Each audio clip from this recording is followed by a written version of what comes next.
I think whenever we find ourselves in the presence of any sort of evil or wickedness in the world, we tend to give ourselves free rein.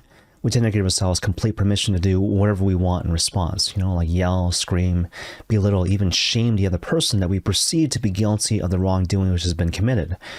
But if we kind of stop and think about it and kind of pray into the situation, perhaps we might realize that that's not really the way of the gospel. And perhaps nowhere else do we find this particular principle articulated most clearly than in the Gospel of John chapter 8, the story of the woman caught in the very act of adultery.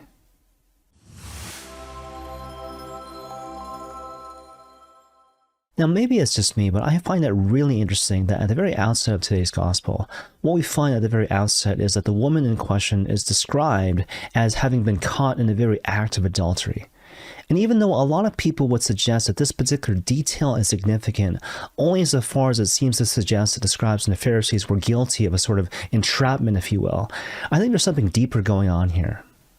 And so basically, I don't think it's a coincidence that adultery is the sin that's being examined in the context of this particular example, because adultery is one of those key instances of what the Catechism of the Catholic Church calls intrinsically evil acts.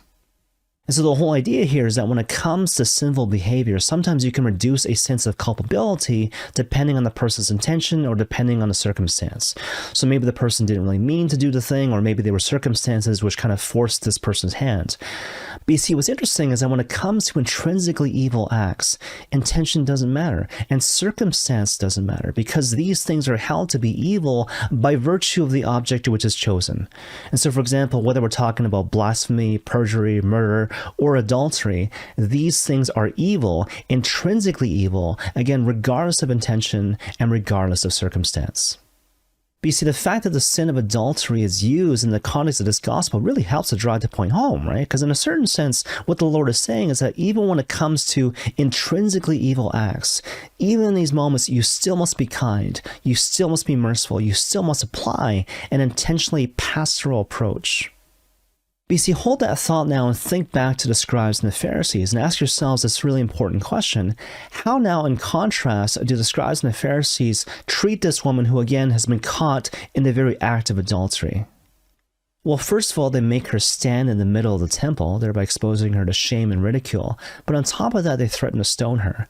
So the question which is posed to the Lord is, what should we do with this woman, right? Moses says that we should stone women like this. What say you, Rabbi?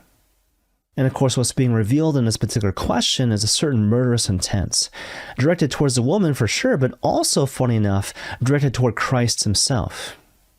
And of course, the gospel says precisely as much. So what we hear is that the scribes and the Pharisees, they pose Jesus this question to test him. And so in the face of it, the Lord seems to be in a bit of a pickle, right? So the whole idea is that, does he choose the way of Moses and thereby downplay the need for mercy and forgiveness? Or does he go the way of mercy and forgiveness, in which case he seems to be transgressing the Mosaic law? But of course, the Lord, as is typical, he kind of finds another way, right? So in response to this question about possibly stoning this woman to death, what the Lord does, he responds to the scribes and the Pharisees by doing three different things. So first of all, what he does is kind of interesting. He doesn't respond at all. Or perhaps more accurately, he responds with silence. But his silence, in a certain sense, is an invitation. An invitation to stop, to settle down, to pray into the situation, and to openly reflect. What is the correct thing to do, quite apart from what I initially think is the right thing to do? But the second thing that the Lord does is that he bends down and he starts writing on the ground. And this is really interesting because throughout the course of the gospel, Jesus is never recorded actually writing, which of course begs the question, what the heck is he actually writing? No, obviously the gospel doesn't say, right? But the church fathers, what they say, people like Augustine, is that in this moment when Jesus is again writing on the ground, what he's actually writing are the sins of the scribes and the Pharisees. And if that's true, what a provocative thing that would have been. And so again, imagine the scribes and the Pharisees basically calling for this woman's blood, in response to which the Lord basically silently calls them out by, again, writing their sins on the ground. Things like envy, lust, anger, murder. Thereby pointing out their hypocrisy, but at the same time pointing out to them in no uncertain terms that when they go forth to try to correct another person, they should use as a guiding principle the golden rule. Do unto others as you would ultimately have them do back unto you. But that, of course, brings us to the third part of the Lord's response, the part where he actually speaks. And so what he basically says is, let anyone who is without sin cast the first stone. And of course, in saying this, the Lord is not suggesting for a moment that sin doesn't matter, but what he's doing is making a really important strategical move. So first of all, he's getting out of this Mexican standoff, if you will, but at the same time, what he's doing, he's trying to shame the scribes and the Pharisees into a stance of right behavior. And of course, it ultimately works, right? So they all start departing one by one, beginning with the elders, who of course have the most to answer for in terms of their own personal sin. And of course, when the scribes and the Pharisees finally leave, the Lord is left alone with the woman in question. And so begins this really important dialogue, right? So the Lord begins by asking her a question. Has anyone condemned you? She replies by saying, no, sir. And then he says, neither do I condemn you. Go forth and sin no more. Now again, on the face of it, this particular dialogue would seem to suggest that ultimately Jesus doesn't really care about the seriousness of sin. But of course, the reality couldn't be farther from the truth. And so perhaps the best way to put it is that Jesus certainly cares about sin, he just cares about this woman more.